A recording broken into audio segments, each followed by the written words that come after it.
नमस्ते। The knowledge notebook में आप सभी का एक बार फिर से बहुत बहुत स्वागत है।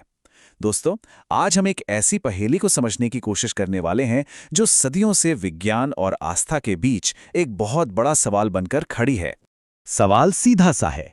क्या भारत और श्रीलंका के बीच मौजूद राम सेतु सिर्फ कुदरत का बनाया एक अजूबा है, या फिर ये प्राचीन इतिहास का सबसे बड़ा इंजीनियरिंग चमत्कार है जिसे खुद भगवान राम की वानर सेना ने बनाया था? चलिए आज सबूतों के साथ सच का पता लगाते हैं। तो चलिए इस रहस्य में और गहराई से उतरते हैं। देखिए, हमारी इस पड़ताल का जो पहला सुराग है ना, वो हमें मिला अंतरिक्ष से ली गई एक तस्वीर से, जिसने पूरी दुनिया का ध्यान अपनी ओर खींच लिया था। जब सैटेलाइट से तस्वीरें ली गईं, तो भारत के पंबन द्वीप और श्रीलंका के मन्नार द्वीप के बीच एक पतली और लंबी रेखा बिल्कुल साफ साफ दिखाई दी। और जानते हैं ये कितनी लंबी है? पूरे 48 किलोमीटर्स। अब देखिए, नासा इसे आधिकारिक तौर पर चेन ऑफ शोल्स कहता है, मतलब उथले पानी की एक चेन, एक श्रृंखला। लेकिन सोचने वाली बात यह है कि गहरे समंदर के बीचों बीच ये ढांचा इतना सटीक और सीधा कैसे है, मानो इसे किसी ने नाप कर दो जमीनों को जोड़ने के लिए ही बनाया हो। अच्छा, जो ऊपर से दिख रहा है वो तो है ही, लेकिन हमारा अगला सुराग हमें सतह के नीचे ले जाता है, जमीन की गहराइयों में, जहां एक और भी बड़ा रहस्य छिपा हुआ है। जियोलॉजिकल सर्वे ऑफ इंडिया के पूर्व निदेशक डॉक्टर बद्री नारायणन ने एक बहुत ही चौंकाने वाला खुलासा किया था। हुआ ये कि जब वैज्ञानिकों ने वहां ड्रिलिंग करके सैंपल निकाले तो उनके हाथ कुछ बहुत ही अजीब लगा।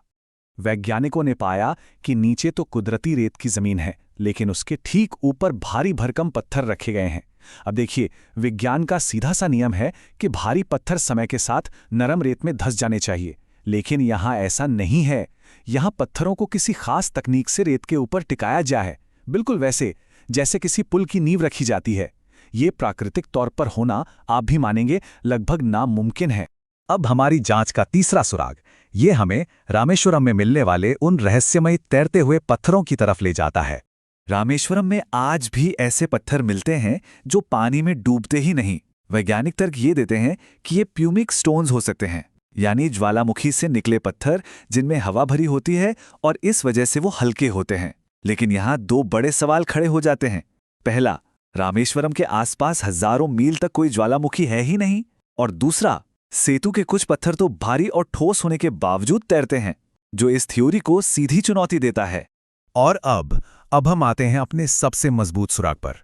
एक ऐसा सबूत जो वैज्ञानिक समय सीमा को सीधे सीधे हमारे प्राचीन ग्रंथों से जोड़ता है। समुद्र के वैज्ञानिकों ने जब यहाँ मौजूद पत्थरों की कार्बन डेटिंग की तो पता है क्या सामने आया? ये पत्थर करीब 7,000 से लेकर 18,000 साल तक पुराने हैं।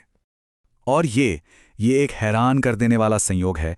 वाल्मीकि रामायण के हिसाब से भगवान राम ने त्रेता युग में, यानी आज से हजारों साल पहले, इस पुल को बनाया था, और ये समय वैज्ञानिकों की कार्बन डेटिंग से पूरी तरह मेल खाता है। तो क्या इसे महज एक इत्तेफाक मान लें, या ये इस बात का सबूत है कि जिसे हम कहानी समझते हैं वो असल में हमारा इतिहास है? बात यहीं खत्म नहीं होती। पुराने नक्शे और मंदिरों के रिकॉर्ड्स ये बताते हैं कि 15वीं शताब्दी तक ये पुल समुद्र के लेवल से ऊपर हुआ करता था।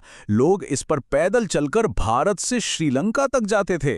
लेकिन फिर सन 1480 में एक भयानक चक्रवात आया जिसने इसे काफी नुकसान पहुंचाया और ये पानी में डूब गया।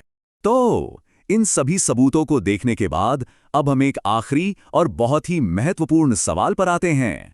तो चलिए इन सारे सबूतों को एक साथ रखकर देखते हैं। हमारे पास अंतरिक्ष से दिखने वाली 48 किलोमीटर लंबी एक संरचना है। एक ऐसी नींव है जो कुदरती नहीं लगती।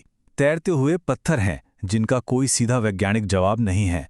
और एक ऐसी टाइमलाइन है जो सीधे सीधे प्राचीन धर्म ग्रंथों से मेल खाती है।